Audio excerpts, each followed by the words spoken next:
말씀은 갈라디아서 2장입니다. 갈라디아서 2장 15절에서 21절까지의 말씀, 신약성경 303쪽에 있습니다. 이제 하나님의 말씀을 봉독하겠습니다. 하나님의 말씀을 봉독할 때에 살아계신 하나님의 음성을 다 함께 들으실 수 있기를 바랍니다. 하나님의 말씀입니다.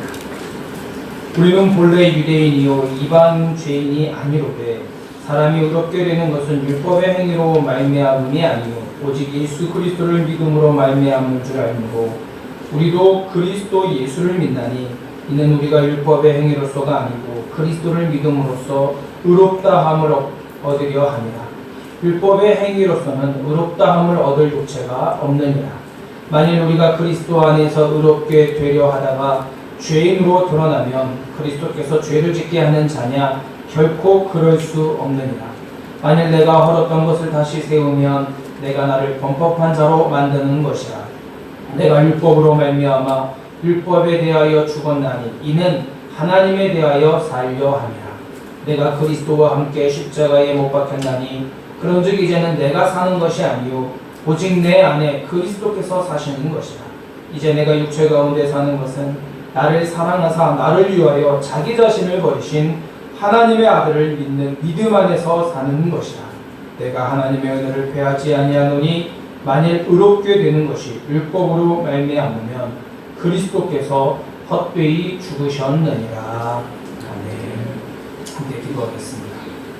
아버지 하나님, 참으로 감사합니다. 이제 하나님의 백성들이 하나님의 음성을 들으려고 머리를 숙입니다. 성령 하나님 함께 하시고 진리의 영으로 우리에게 찾아오셔서 하나님의 말씀을 잘 깨달아 알아가는 귀한 시간 되게 하여 주옵소서. 성령 하나님께서 이 시간을 이끌어 주시고 우리에게 들을 수 있는 귀와 마음을 허락하여 주옵소서. 예수님의 이름으로 기도하옵나이다. 요즘 시대는 디지털과 첨단 과학 기술에 의해서 유지되고 집행되는 사회입니다.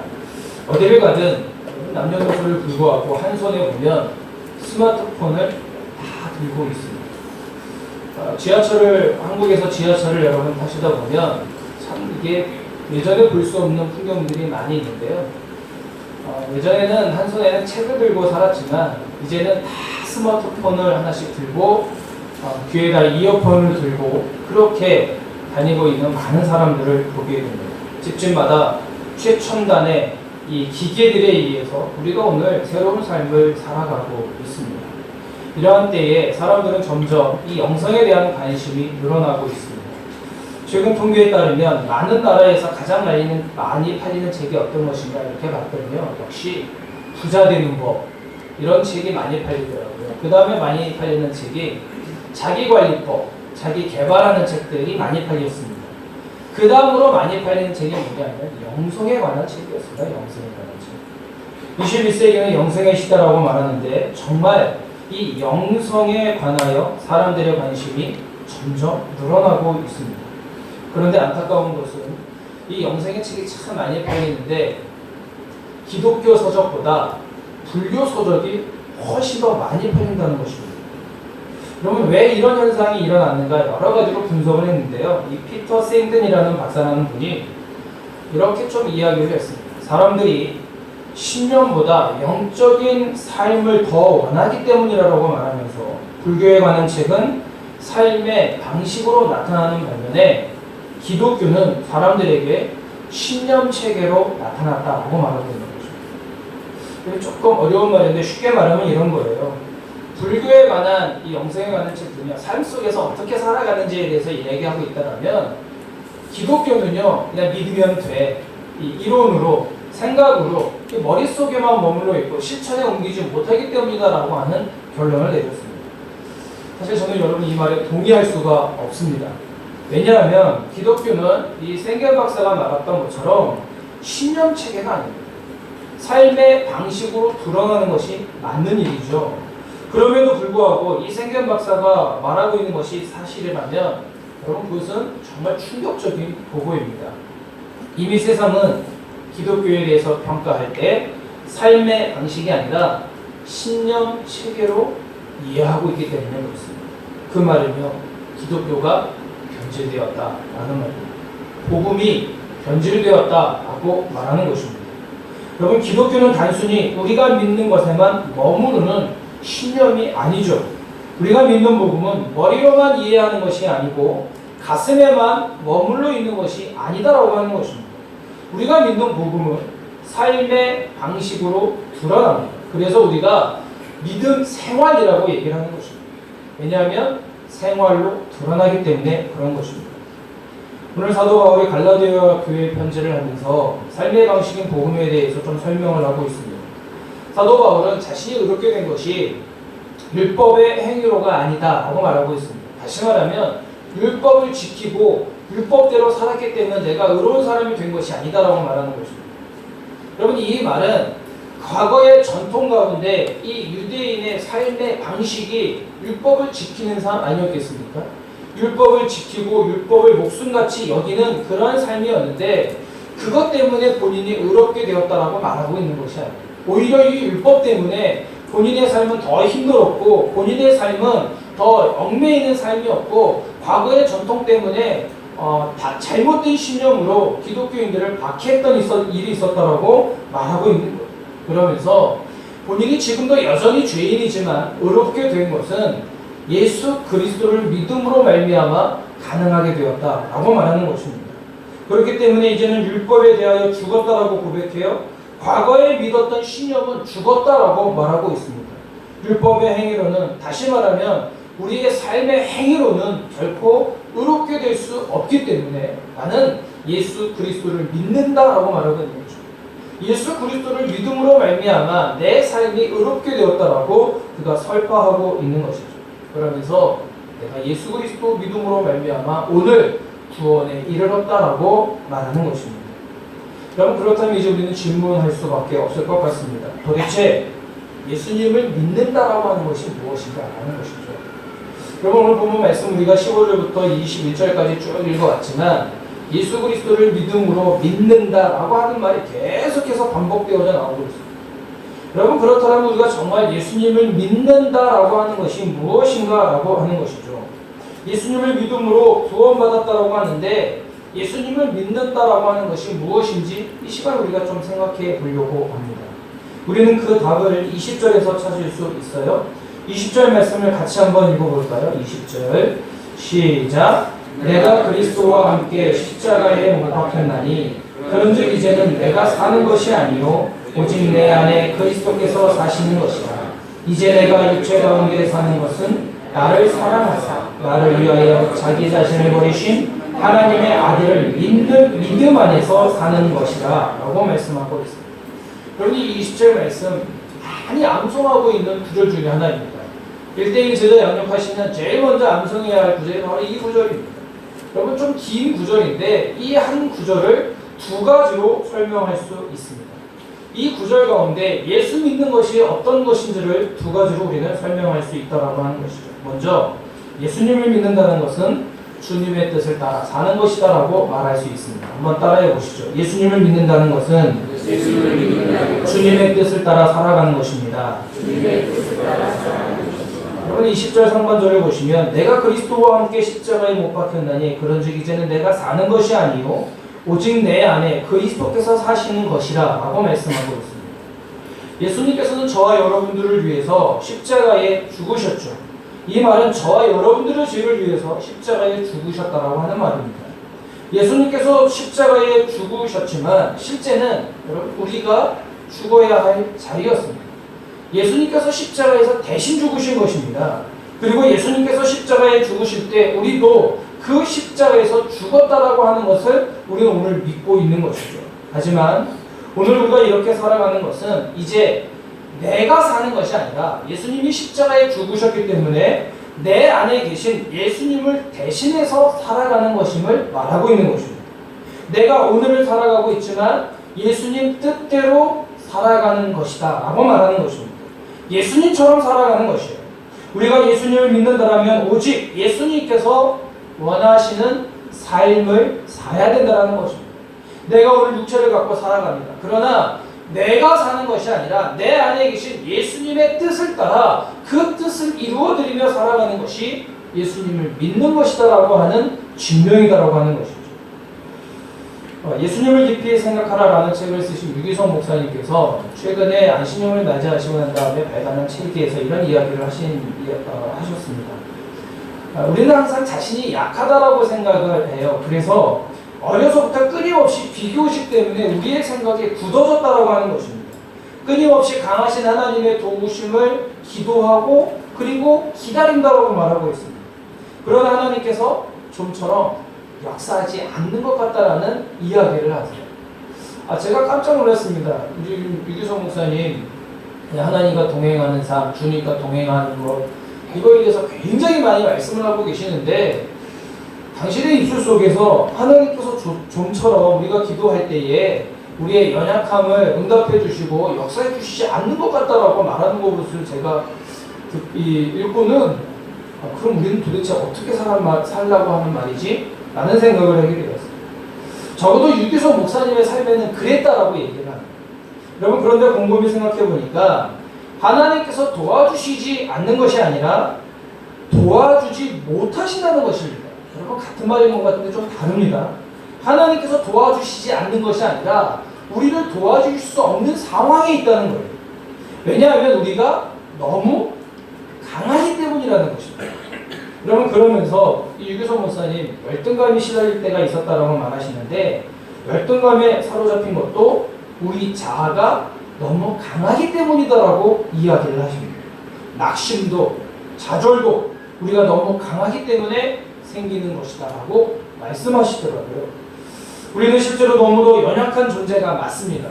그런데 유독 하나님께 대해서는 너무 강한 존재가 되어져서 하나님의 뜻, 하나님의 생각을 알려고 하기보다는 내 생각, 내 경험대로, 내 신앙의 패턴대로 살아가려고 하는 것이 우리들의 모습이다라는 이야기를 하시는 것입니다. 여러분 그러면서 좋은 예를 하나 드셨는데 이런 겁니다. 내 자신이 강한지 아닌지 여러분 몇 가지를 이야기하면 알 수 있다는 거예요. 그러면서 기도하라, 성경을 읽어라, 용서하라, 전도하라, 기뻐하라, 감사하라, 두려워하지 말라. 여러분 이런 말 들어보신 적 있으시죠? 제가 하는 말이 아니라 목사님들이 하시는 말씀들이 아니라 성경에서 하시는 말씀입니다. 하나님께서 우리에게 하시는 말씀이에요. 기도하고 성경 읽고 용서하고 전도하고 기뻐하고 감사하는 거 다 하나님이 말씀하시는 것입니다. 여러분 그런데 이 말씀대로 여러분 살아가고 있느냐라는 거죠. 왜 못 살아가느냐 하면 우리가 너무 강하기 때문입니다. 이 하나님의 말씀을 듣지만 내 안에 내 자아가 너무 강하기 때문에 이 하나님의 뜻을 알고도 행할 수 없다라고 하는 것입니다. 그러니 하나님께서 응답하실 수 없다라고 합니다. 여러분 많은 사람들이 믿음은 좋아 보이는데 후에는 회개하고 순종하기를 기다리시는 이 하나님을 마음에 두기를 싫어한다라고 말하는 겁니다. 강하다라고 하는 것은 하나님께 반응하지 않는 성품인데 성도들이 이렇게 말한다는 거예요. 안 돼요. 못해요. 힘들어요. 죽겠어요. 왜 나만 갖고 그래요? 왜 나만 하라고 그래요? 라고 말을 한다라고 하는 것입니다. 여러분 저는 이 글을 읽으면서 그동안에는 긍정적인 자아만 생각을 했는데 부정적 자아도 우리가 하나님 앞에 너무 강한 우리의 자아가 되는구나 라는 생각을 하게 되었습니다. 여러분 우리가 교만하고 우리가 생각할 때 자존심이 좀 강하고 그래서 하나님의 뜻을 거부하는 경우도 있지만 우리가 또 상대적으로 열등감에 시달릴 때 낙심하고 좌절할 때 하나님께서 우리에게 역사하실 수 없다라고 하는 것을 고백할 수밖에 없었습니다. 우리가 예수님을 믿는다고 하면서 긍정적이든 부정적이든 내가 너무 강하여서 하나님께 반응하지 못하는 성품이 우리에게 있구나라는 생각을 멈출 수가 없다라고 하는 것입니다. 여러분 그러나 내가 죽고 예수님 안에 살아가는 사람은 언제든 하나님께 반응합니다. 하나님의 뜻을 계속 물어봅니다. 그 하나님의 뜻을 살아가려고 우리는 몸부림치는 것이죠. 여러분 그 대표적인 예가 누구냐면 다윗입니다. 요즘 우리가 매일 성경을 통해서 이 다윗을 묵상하고 있지 않습니까? 골리앗을 물리치고 이스라엘의 새로운 리더로 급부상하게 됩니다. 사울 왕의 사위가 되고 요나 왕자의 친구가 되고 수많은 이스라엘 백성들로부터 친송을 받습니다. 하지만 여러분 다윗의 삶은 이때부터 꼬이기 시작했어요. 순탄하지 않아요. 여러분 오히려 수많은 죽음, 위협, 배신 그리고 도망자의 삶을 살게 됩니다. 여러분 20대에서부터 30세 그러니까 약 10년 동안 이 다윗은 계속해서 도망자의 삶을 살게 됩니다. 그럼에도 불구하고 다윗은 점점 하나님께 반응하고 있죠. 그러면 아둘람굴 공동체를 이루고 살아갈 때에 블레셋 사람들이 그 일간을 침범하는 일들이 있었습니다. 그래서 이 곡식마당에 타작마당의 곡식을 다 뺏어가는 일이 나타나요. 그러니까 그 일라 사람들이 다윗에게 와서 요청을 합니다. 우리를 좀 구해주십시오. 저 곡식 다 빼앗겼는데 우리를 좀 그 빼앗긴 곡식을 좀 다시 되찾아 주십시오라고 다윗에게 갑니다. 근데 다윗이 하나님께 기도해요. 근데 하나님이 야 가도 된다. 가서 다 찾아와라 이렇게 말씀을 해요. 그 얘기를 이제 함께 있는 군사들에게 얘기를 하는데 군사들이 보니까 무슨 말씀을 하시느냐. 우리도 지금 쫓기는 인생이고 도망자 인생인데 우리가 군사를 움직여가지고 이 그일라 사람들을 도와주게 되면 우리가 더 위험에 당할 수 있다. 여론은요 좋지 않았습니다. 그러면 핑계 삼아서 이렇게 얘기할 수 있을 것 같아요. 가면 안 되겠다. 뭐 못하겠다. 그런데 다윗 어떻게 하냐면 하나님께 또 기도합니다. 하나님 어떻게 할까요? 하나님이 가라고 말씀하십니다. 여론과 상관없어요. 대중의 의견과 전혀 상관이 없습니다. 하나님의 뜻이라면 그 일들을 과감히 실행하고 있는 다윗을 보게 돼요.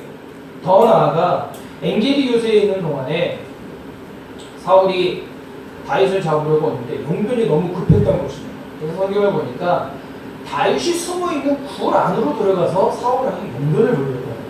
그때 어떤 일이 생기냐면 다윗의 부하들이 드디어 때가 왔습니다. 저 원수를 하나님께서 당신의 손에 붙이셨습니다. 왜냐하면 용변을 보고 있었기 때문에 무방비 상태 아니었겠습니까? 그러면 다윗이 가가지고 사울을 잡아서 죽이면 끝나는 것입니다. 도망자 인생 끝. 그리고 본인이 왕으로 올라갈 수 있는 절호의 찬스였어요. 그런데 옷자락만 살짝 빼고 뭐라고 얘기냐면 하나님께서 기름 부으신 자를 우리가 함부로 죽일 수 없다라고 말해요. 그리고 부하들에게 이야기하기를 절대 손대지 말라라고 이야기합니다. 여러분 다윗의 삶을 보면 사실은 인간적인 마음에 이 하나님의 뜻을 따라 살지 않고 분위기와 상황, 환경에 따라서 판단을 한다면 사울왕을 죽였어야 됩니다. 여러분 그래야 본인이 좀 더 편안한 삶, 안전한 삶을 살아갈 수 있게 돼요. 그런데 그렇지 않습니다. 다윗은 하나님께 끊임없이 물어봅니다. 그리고 자신의 마음과 생각과 환경대로 움직이는 것이 아니라 하나님의 뜻을 끊임없이 물어보고 있다라고 하는 것이죠. 무리가 되더라도 하나님께서 하라고 하면 하는 인생이 되어가고 있다라고 하는 것입니다. 여러분 그러니 하나님 보시기에 얼마나 다윗이 기뻤겠습니까? 하나님 보시기에 얼마나 그 마음에 흡족했겠습니까? 다윗은 자신의 뜻대로가 아니라 언제든 하나님의 뜻대로 살아가려고 반응했던 사람이었습니다. 하나님에 맞는 사람으로 계속해서 거듭나고 있었던 것이죠. 더욱이 그때가 가장 힘들고 어려운 시기였습니다. 가장 비참한 시기였습니다. 심지어는 미친 척하면서까지도 목숨을 연명할 수밖에 없는 그러한 상황 가운데 놓여 있었던 다윗이었습니다. 그럴 때일수록 자칫 주변의 상황과 환경에 따라서 살아갈 수 있지만 하나님께 반응하며 하나님의 뜻을 묻고 그 뜻을 이루어내려고 했던 다윗의 몸부림을 우리는 기억할 수 있어야 되는 것입니다. 여러분 예수님을 믿는다는 것은 다른 것이 아니라 상황과 환경에 맞춰서 판단하고 살아가는 것이 아닙니다. 여론이나 흐름에 우리의 몸을 맡기는 것이 아니죠. 다수가 원하기 때문에 행하는 것이 아닙니다. 오직 하나님께서 원하시는 것을 따라 살아가야 되는 것입니다. 왜냐하면 우리는 이미 십자가에서 죽었고 내 안에 예수님께서 살아계시기 때문에 그 예수님의 뜻을 따라 살아가는 것이 오늘날 예수님 믿는 거다라고 하는 증거가 되는 것입니다. 예수님의 뜻대로 살아가는 것, 예수님의 뜻을 이루어드리며 살아가는 것, 예수님께서 계획하신 일들을 살아가는 것, 그것이 바로 예수 믿는다라고 하는 증거가 된다라고 하는 것입니다.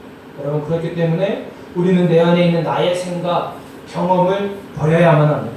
오직 하나님의 뜻을 따라 살아가야 합니다. 여러분 그 하나님의 뜻을 따라 살아가기 위해서는 그런 다른 방법이 없는데 유일한 단 한 가지의 방법, 기도하는 거죠. 여러분, 기도의 자리로 나오셔야 돼요. 여러분, 우리가 하나님의 뜻을 묻고 그 뜻을 이루어드리며 살아가기 위해서는 기도의 자리가 아니고는 이 문제를 해결할 수가 없다라고 하는 것입니다. 오직 내 뜻을 내려놓고 하나님의 뜻을 알기 위해 기도해야 돼요. 그래서 여러분, 새벽 기도의 자리를 사모하십시오. 우리의 영이 가장 맑을 때 일어나서 첫 시간을 하나님과 함께 말씀을 듣고 그 하나님의 뜻을 물으며 살아갈 수 있는 그 새벽 기도의 자리를 회복하셔야 돼요. 여러분, 금요 성령 집회의 자리를 사모하셔야 됩니다. 하나님께 부르짖고 기도할 때에 나라와 민족을 위해서, 교회를 위해서, 또 우리 가운데 힘들고 어려운 성도들을 위해서 우리가 간절히 기도하며 하나님의 뜻을 구하는 그 기도의 자리를 사모할 수 있어야 되는 것이죠.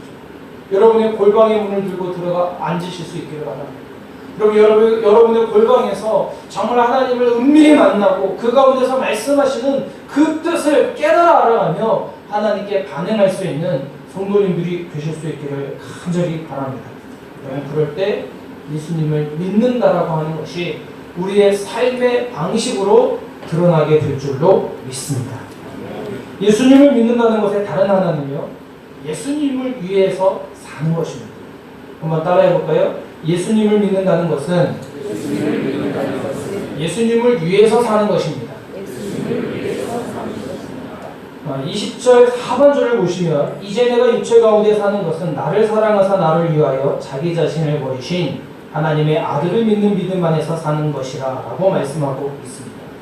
이 말을 한마디로 요약하면 이제 내 안에 내가 있는 것이 아닌데 하나님의 뜻을 묻고 살았다라면 그 뜻을 가지고 예수 그리스도를 위한 삶이 되어야 된다라고 말하는 것입니다. 여러분, 우리가 예수님과 함께 십자가에서 못 박혀 죽었다고 해서 육체를 떠나 살 수는 없습니다. 바울은 육체 가운데 살아가고 있지만 나머지 인생은 이제부터 더 자신을 위한 삶이 아니라 예수 그리스도를 위한 삶이 되어야 된다고 말하는 것이죠.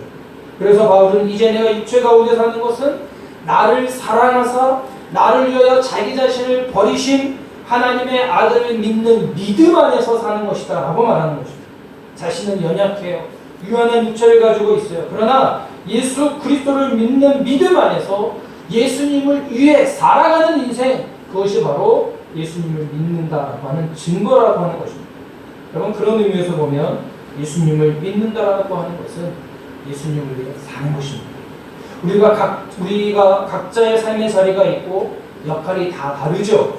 그럼에도 불구하고 무엇보다도 어느 곳에 있든지 예수님을 위한 삶이 되어야 된다고 하는 것입니다. 여러분, 그 예수님을 위한 삶, 여러분 여러 가지 샘플을 좀 찾아볼 수 있겠지만 초대교회를 여러분 좀 되돌아가 보셔야 됩니다. 초대교회를 생각해 볼 수 있는데 사도행전 2장 42절에서 47절에 보면 다음과 같이 말씀을 하세요. 그들이 사도의 가르침을 받아 서로 교제하고 떡을 떼며 오로지 기도하기를 힘씁니다.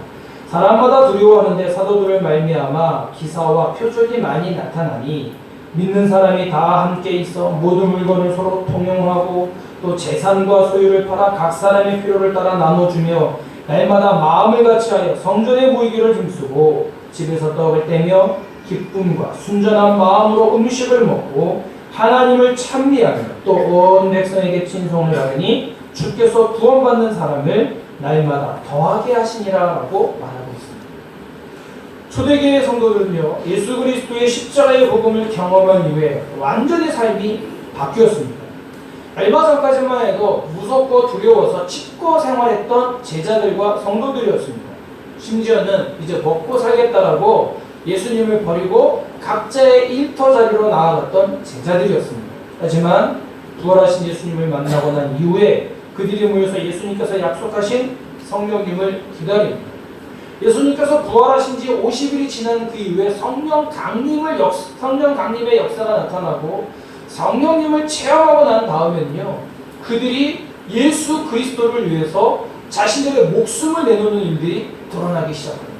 나아가 복음을 전하기 시작했고 수많은 사람들에게 그리스도의 능력을 나타내기 시작합니다. 더 이상 사람의 눈치를 보지 않습니다. 주변의 상황과 환경의 탓을 말하지 않아요. 죽든지 살든지 예수 그리스도를 증거하는데 온 힘을 기울입니다. 여러분, 이렇게 탄생한 초대교회에 예수님을 위한 두 가지 특징이 있는데 그게 하나가 무엇이냐면 예수님을 중심으로 예배하는 공동체였습니다. 사도행전 2장 42절 이후에 쭉 보시면 그들이 모일 때마다 무엇을 했느냐? 성전에 모이기를 힘썼대. 모여서 뭐 했냐? 사도들의 가르침을 받았고 떡 떼는 일, 즉 성찬에 참여했다는 것입니다. 하나님을 찬미했답니다. 기도와 찬양을 했다고 하는 것이죠. 초대교회 성도들이 예수 그리스도를 위해서 하는 일은 다른 것이 아니라 예배하는 일이었습니다. 여러분 그들이 모이면 하나님께 온전히 예배하는데 그들의 삶을 다 드렸다고 하는 것입니다. 여러분 그러고 나니 그 은혜 받은 자의 모습으로 나가 증인의 삶을 살아갈 수 있었던 것입니다. 예배를 놓치게 되면 예배가 소홀히 여겨지게 되면 여러분 나가서 예수님을 믿는다라고 하는 삶의 방식으로 이 세상 가운데 나아갈 수 없다라고 하는 것이죠. 여러분 그런 의미에서 보면 예수 믿는 사람들이 제일 먼저 힘써야 할 것은 무엇이냐? 예배하는 일. 따라해 보시죠. 예배하는 일이다. 예배하는 일이다. 한 번 더 따라하겠습니다. 예배하는 일보다 더 우선적인 것은 없다. 믿으십니까? 여러분 우리 교회에도 보니까 주일날 이렇게 예배 드리는 성도들이 있잖아요. 70% 정도는 일주일에 한 번만 주일 예배 오시는 분입니다. 30% 정도가 새벽기도, 수요 예배, 금요청, 성령 집회 이렇게 오시는 분입니다. 여러분 그러면 일주일에 한 번 우리가 하나님 앞에 나와서 뭐 해야 되겠어요? 봉사요? 네, 해야 됩니다. 여러 가지 봉사들을 해야 되죠. 그러나 우리가 더 깊이, 더 관심을 모으고 온 마음과 힘과 뜻을 모아서 해야 할 일은 예배하는 일입니다. 우리가 예수님을 위해서 무엇이나 많이 한다고 생각하는데 많이 하는 것이 아니라 가장 기본적인 예배하는 일. 초대교회 성도들이 모여서 하나님의 말씀을 듣고 같이 떡을 떼며 하나님을 찬미하는 일에 온 힘을 기울였던 것처럼 우리가 하나님 앞에 예배하는 일보다 더 먼저 우선될 일은 없다라고 하는 것입니다. 여러분 제가 광고 시간에도 얘기를 했지만 예배하는데 지각하시면 안 됩니다. 여러분 대통령 만나러 갔는데 지각하십니까? 있을 수 없는 일이잖아요. 하나님 앞에 없는 일. 하나님 앞에 나오시는데 여러분 조금 더 일찍 나오셔야 돼요. 그리고 기도로 예배 준비하셔야 돼요. 하나님 나에게 오늘 은혜를 부어주십시오. 하나님 나에게 오늘 이 메마른 심령 가운데 이 강팍한 마음 가운데 하나님 은혜를 부어주십시오라고 여러분 기도하셔야 돼요. 여러분 다음 주 본문 말씀이 여러분 주보에 다 나가고 있습니다. 혹시 아시는지 모르겠습니다. 그러면 여러분 적어도 교회 오시기 전에 주보에 있는 다음 주 말씀 읽어가지고 오셔야 돼요. 그러면 이 하나님의 말씀 우리가 한 번 듣고 사실 잘 모릅니다. 여러분 그래서 하루에 한 번 정도는 읽으시고 죄송하지만 읽으실 때마다 저를 위해서 꼭 기도해 주셔야 됩니다. 목사님 말씀 잘 준비하셔서 우리에게 하나님 주신 말씀 내 마음에 잘 받아 내가 하나님이 주신 은혜를 경험케 하여 주시옵소서라고 여러분 기도해 주셔야 돼요. 그렇게 기도할 때 더불어 기도해 줘야 될 게 뭐냐면 예배 위원들을 위해서 기도해 줘야 돼요. 예배 찬양팀, 2부에는 찬양대, 안내위원, 또 헌금위원, 또 기도하시는 분들 이분들을 위해서 여러분 기도해 주셔야 돼요. 여러분 그렇게 마음을 그곳에 놓으시면 마음을 그곳에 쏟으시면 하나님께서 주시는 은혜가 있습니다. 여러분 그것은 남다른 은혜예요. 여러분 예배 가운데 우리가 하나님의 은혜를 경험하지 못하면 여러분 그 일주일을 생활하는데 얼마나 힘든지를 말할 수 없습니다. 여러분 예배를 위해서 수고와 헌신을 아끼지 않아야 하는 이유가 바로 여기에 있습니다. 일상이 바쁘고 힘든 줄은 알아요. 그런데 예배를 예수님을 위한 우리가 예수님을 위해서 살아가는데 예배를 통해서 우리의 심신이 회복되어질 수 있습니다. 세상이 줄 수 없는 기쁨, 세상이 줄 수 없는 평안이 우리 가운데 임하게 되면 이 세상에 나아가 담대히 이겨낼 수 있는 힘과 능력이 우리에게 보여지게 된다고 하는 것이죠. 여러분 예배를 위해 예수님을 위한 예배를 통해 세상이 줄 수 없는 평안, 세상에서는 얻을 수 없는 은혜가 임하는 줄로 믿습니다. 또 하나 초대교회는 공동체를 돌봄으로 예수님을 믿는다라고 하는 것을 드러내기 시작했습니다. 사도행전 2장을 읽어보면 믿는 사람들이 다 함께 있어서 모든 물건을 서로 통용하고 재산과 소유를 팔아 필요에 따라 나눠주었다라고 얘기를 하고 있습니다. 여러분 이게 쉬운 얘기가 아닙니다. 초대교회 성도들이 갖고 있는 재산들을 다 팔았대요. 그리고 어떻게 했냐면 교회에다 다 헌납한 거예요. 그리고 필요한 대로 그 각 사람의 필요함에 따라서 나눠주며 함께 유무상통했던 공동체였습니다. 내 것이 없습니다. 여러분, 오늘날 우리가 살아감에 있어서 나 중심의 생활, 내 것을 붙잡는 우리의 삶의 모습이 사실은 교회 안에서도 많이 드러납니다. 다른 성도들을 돌볼 만한 여유가 없다. 다른 사람들의 연약함, 또 부족함, 또 아픔이 있는 것들을 보살필 만한 여유가 우리에게 없습니다. 나도 못하고 있는데 라는 생각 속에 우리의 성도들을 혼자 끙끙하였고 눈물을 흘리며 살아가는 성도들이 얼마나 많은지 이루 말할 수 없습니다. 여러분, 내 재산 안 아까운 사람이 어디 있겠어요? 내 물질이 안 아까운 사람이 어디 있겠어요? 그럼에도 불구하고 예수님을 믿고 난 다음에 구원받은 감격으로 인하여 내가 주님으로부터 돌봄을 받았기 때문에 우리의 성도들을 기꺼이 돌보는 그러한 초대교회 성도들이 되었다라고 하는 것입니다. 누구도 아까워하지 않았습니다. 예수님을 믿는 성도들의 삶이 분명해졌습니다. 성도들끼리 더욱 사랑했던 것이죠. 초대교회 안으로 들어오기만 하면 그 성도들이 하나님의 사랑으로 온전히 하나가 되어주고 궁핍함과 연약함들이 회복되어지는 놀라운 역사들이 있었다라고 하는 것입니다. 여러분, 우리 성도들끼리 그런 의미에서 보면 더 많이 사랑해야 합니다. 그런 의미에서 옆에 있는 분들하고 인사 한번 하시죠.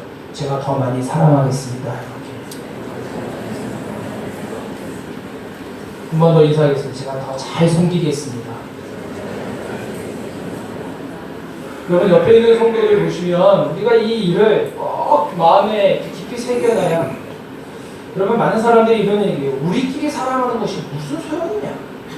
일견 맞는 말인 것 같습니다. 근데 여러분, 우리끼리도 사랑하지 못하는데 나아가서 사랑한다라고 하는 것은 자칫 위선일 수 있습니다. 우리 안에 성도를 돌보지 못하는데 우리가 다른 일을 한다? 여러분, 자칫 잘못하면 이것이 우리의 의를 드러내기 위한 하나의 도구일 수도 있다라고 하는 거예요. 그런 의미에서 보면 우리 옆에 있는 분들의 손을 붙잡아 주시고 함께 우리가 공동체로 만들어갈 수 있어야 되는 것입니다. 주님의 한 몸 이룬 교회 안에서 하지 못하는 것들을 다른 곳에서 한다는 것은 말이 안 되는 얘기죠. 여러분, 그렇기 때문에 예수님을 믿는 믿음으로 삶의 방식으로 나타나는 것은 교회 공동체 성도들을 섬기는 겁니다. 그래서 사도행전 2장 47절에 보니까 주께서 구원받는 사람은 날마다 더하시니라라고 했습니다. 여러분, 초대교회를 보면 나가서 전도하고 막 이러지 않으셨어요. 오히려 나가서 복음을 예수를 증거를 했지만 여러분, 이 거룩한 소문들이 예수님을 믿는 삶의 방식이 이 이스라엘 땅에 드러나고 나니까 사람들이 점점 더 모여들게 되는 것입니다. 여러분, 그런 의미에서 초대교회 성도들을 믿는다라고 하는 것은 예수님을 위해 사는 것입니다. 예수님을 위해 사는 것은 다른 것이 아니라 거창한 일이 아니라 예배 잘 드리는 일입니다. 또 하나는 우리의 성도들을 잘 섬기고 돌보는 일입니다. 저는 요즘 저에게 주시는 마음이 있어서 여러분에게 선포하려고 합니다. 우리 한마음교회, 이 세상에 많은 교회들 중에 하나의 교회로 세워지는 교회가 아니라 하나님이 기뻐하시는 교회 되어지기를 원합니다. 하나님이 기뻐하시는, 아니 하나님께서 영광 받으시기에 합당한 교회로 세워지기를 원합니다. 저에게 요즘 만나는 선교사님들이 좀 거룩한 부담감을 주셨어요. 어떤 부담감이냐면 한마음교회가 호치민 안에 좀 모델이 되는 교회가 됐으면 좋겠다. 제 이 말을 듣는데요, 얼마나 마음에 부담이 되는지. 한편으로는 부담이 되는데 한편으로는 제가 하나님 주신 음성으로 듣고 아멘했습니다. 물론 다른 교회들 다 잘하고 있습니다. 그러나 정말 이 땅에서 많은 교회들 중에 하나의 교회가 아니라 정말 하나님이 기쁘게 받으시는 모델 교회가 됐으면 좋겠다라는 생각을 멈출 수가 없습니다. 왜 그런가 하면 우리 한마음교회 제일 처음에 모였을 때 어떻게 모이셨나요? 예배드리고 싶어서. 그렇지 않습니까? 정말 예배를 사모하고 내가 하나님께 예배드리기 위해서 이 자리에 모인 성도님들이십니다. 하나님이 정말 원하시는 것은 다른 사역, 선교, 봉사, 교육 많은 해야 될 일이 있겠지만 가장 중요한 것 중에 하나는 우리가 예배하는 일에 온 힘을 기울이는 것입니다. 하나님께 예배하는 것만으로도 족합니다. 우리의 마음과 뜻을 들여서 우리가 예배하는 일에, 예배를 섬기는 일에 헌신하고 그 앞에 온 힘을 기울일 때 우리 한마음교회는 정말 모델 교회가 되기에 충분하다라는 생각이 들었습니다. 여러분, 그 힘으로 세상에 나아가는 것이죠. 교회가 해야 할 일이 많지만 하나님께 예배하고 공동체 안에서 함께 섬기는 것만으로도 충분하다는 생각이 들었습니다. 여러분, 그렇게 예배하면 이 세상 가운데 우리 한마음교회가 더 거룩한 영향력을 나타낼 수 있는 것이죠. 따라서 사랑하는 성도 여러분, 이 일에 동참해 주실 수 있기를 바랍니다. 저희 이번 주 주보 언거 가운데 지각하지 마세요, 앞자리부터 앉아주세요, 이거는 진짜 우리가 하지 말아야 될 광고들입니다. 제가 안 하다가 오늘 이 설교하고 좀 연결이 돼서 제가 이 광고를 냈던 것입니다. 그래서 은혜로운 예배를 위한 안내라고 타이틀을 잡았습니다. 여러분, 그런 의미에서 우리 한마음교회는 온 힘을 기울여서 예배하는 공동체 될 수 있기를 간절히 바랍니다. 사랑하는 성도 여러분, 예수님을 믿는다는 것은 어떤 신념이나 이론이 아니죠. 오히려 오늘 우리에게 주신 하나님의 말씀처럼 삶의 방식으로 나타나는 것입니다. 주님께 뜻을 묻고 하나님께 반응하며 사는 삶입니다. 주님을 위해 예배와 공동체를 섬기는 것이죠. 이것만으로도 충분하다고 주님 말씀하고 계세요. 우리 한마음교회는 예수님을 믿음으로 이런 감격이 흘러넘쳐서 우리가 살아가는 삶의 자리에서 거룩한 영향력을 나타낼 수 있는 저와 여러분들이 되실 수 있기를 주의 이름으로 축원합니다. 이제 기도하겠습니다. 아버지 하나님, 참으로 감사합니다. 오늘 우리에게 귀한 말씀을 주셨는데 이 말씀 마음에 새기게 하시고, 참으로 하나님, 예수님을 믿는다라고 하는 것이 거창한 일이 아니라 우리가 하나님께 예배하고 또 우리 공동체를 돌보고 주님의 뜻을 물으며 살아갈 수 있는 저희 모두가 되게 하여 주시옵소서. 내가 살지만 내가 사는 것이 아니요 내 안에 살아계신 예수님을 위해서 살아가는 삶, 그 뜻을 이루어드리며 살아가는 삶 되어줄 수 있도록 저희들을 이끌어 주시옵소서. 예수님의 이름으로 기도하옵나이다. 아멘.